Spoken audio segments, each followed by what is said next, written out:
December 9th, 1965. The air is cold, the anxiety is high, and suddenly the North American sky is ripped apart. A brilliant, massive fireball streaks overhead, visible from Detroit all the way to Pennsylvania. This was not a firework, it was an event witnessed by tens of thousands, tracked by military radar, and recorded in flight logs. The final destination, the dense snowy forest of Kecksburg, Pennsylvania. What arrived was not debris. This is Project ACORN. Our first evidence is the FAA incident reports, Cleveland sector. We know the object was massive because pilot reports confirm a brilliant green-blue illumination followed by an angry orange-red glow. Pilots flying commercial routes reported the object below their cruising altitude, forcing some to execute minor course corrections to avoid potential mid-air contact. The logs confirm this was a large physical entity displaying non-conventional maneuvering. The object's color changed during its descent, the shift from friction-induced light to a deep internal reddish glow suggested immense heat generation, but also a final attempt at thrust reversal or controlled braking before impact. As the object neared the ground, witnesses reported two major sensory details. First, the sound, not a standard sharp sonic boom, but a heavy prolonged sonic wave or dull concussion that rattled windows for miles. Second, the air. Upon reaching the landing site, the air reportedly had a distinct pungent smell of ozone and burnt cinnamon, classic sensory characteristics of extreme electromagnetic discharge. Local volunteer firefighters and police were the first on the scene. They found a shocking lack of violence. There was no deep impact crater, no massive plume of smoke, and crucially, no flames. The object seemed to have decelerated almost to a hover before settling into the snowy ground, pushing aside the earth rather than smashing into it. This quiet, controlled landing spoke volumes about the object's technology. The most bizarre detail, confirmed by multiple first responders, was the heat paradox. The object was obviously intensely hot, hot enough to cause the snow to melt in a perfect small circle around the base. Yet the surrounding trees and ground cover were not scorched or burned. This is evidence of highly efficient thermal shielding. The heat generated during atmospheric entry was contained and dissipated almost instantly upon landing, leading us to believe the metallic shell was composed of an exotic refractory material unknown in 1965. The object also emitted a low, continuous electronic hum, a sign of its internal power source being active and controlled even after impact. The object was massive, about 12 feet high, and distinctly acorn or bell-shaped. Fire Chief James Romansky confirmed the metallic shell was dark, bronzed, and utterly seamless. There were no rivets, no panels, no welding lines, a single piece structure of complex geometry. Witnesses noticed the surface had an unnerving, slightly waxy or polished texture, suggesting it was designed to shed atmosphere's friction and heat efficiently. This design immediately invalidated any possible identification as an American or Soviet satellite. This feature remains the most powerful evidence of non-terrestrial origin. Running horizontally around the bottom of the structure was a band containing 18 to 20 distinct raised symbols. These were not random scratches, these were organized, structured writing. Linguists have reviewed the consistent witness sketches and note that the glyphs display patterns of syllabaries, a sophisticated linguistic form. The resemblance to ancient Egyptian or Asian writing is simply the only terrestrial reference point witnesses had for an organized non-alphabetic script that was deliberately incorporated into a highly advanced metallic structure. This suggests a communication or identification system vastly predating U.S. technology.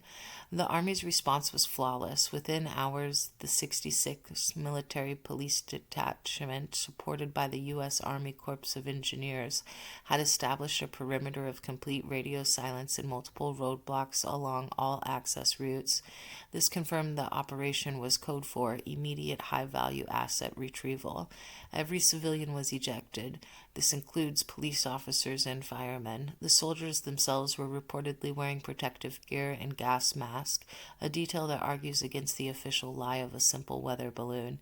They were prepared for contamination or exposure to an unknown atmosphere. The object was not recovered by helicopter. It was too heavy and too valuable.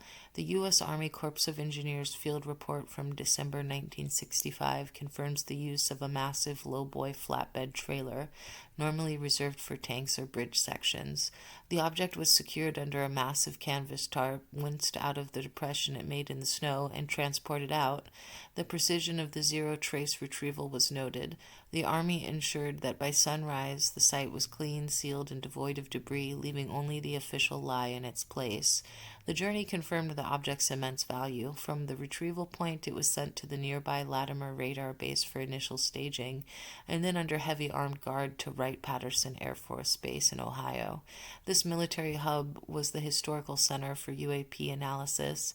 Every step of this convoy's route was logged and categorized under top-secret military files, demonstrating a consistent chain of custody for a non-conventional technological asset. The CIA's assessment under CIA RDP78 moved beyond metallurgy and into propulsion. The ability of the object to survive entry, decelerate, and land without vaporizing the surrounding area strongly suggested anti-gravity or electrogravitic propulsion, technology far beyond 1965 capabilities. The fear was that a rival power had mastered this technology, granting them profound strategic superiority. The tragedy of Kecksburg is the aftermath. Every witness who spoke out was subjected to immense pressure and ridicule. Their honesty was verified by multiple sources, including the FBI and local police, yet the U.S. government persisted in the lie. This single operation set a precedent for military denial, successfully burying profound technological evidence under decades of official silence. Project ACORN is the definitive case of military retrieval. The lie was simple, but the actions were monumental. They secured the object because they knew exactly what they had. A quote from CIA RDP78, NATO UFO KE7 Memorandum, this is from 1966, quote, analysis of field reports and initial metallurgic findings suggest that recovered object was not consistent with known terrestrial or orbital launch vehicle. The integrity of the structure following atmospheric entry and impact, coupled with the non-linguistic structured markings, strongly indicates a non-conventional manufactured design element requiring continuous high-level containment. End quote. If analyzing seamless metallurgy, ancient symbols, and hours of high-level military deception has fueled your inner investigator, you know what to do. Your likes and subscriptions are the fuel that powers this archive, so hit that button. We've tracked the American military seizure of an empty metallic probe. Now we head south for an international crisis where the military seized not just a craft, but the non-human occupants. Next time we open the files on Project Varginha, the shocking 1996 event in Brazil where citizens and military personnel reported seeing and capturing multiple extraterrestrial biological entities. We will analyze the claims that a small reddish-brown creature with 3 prominent bumps on its head was first sighted by teenage girls before being tracked and captured by military police and transported to a regional hospital. We'll use the Brazilian Army Secret Services report STU-96, the U.S. Embassy cables, Brazil 96 UAP, and witness testimony, including the detailed description of the entity's large red eyes and oily skin, to assess the core question: was this a mass hallucination fueled by local fear? Was this a government cover-up of failed genetically engineered biological experiment? Or did the Brazilian military truly recover and transport an injured non-terrestrial visitor? Join us next time as the documented terror crosses borders and involves biological entities. I'll see you in the archives.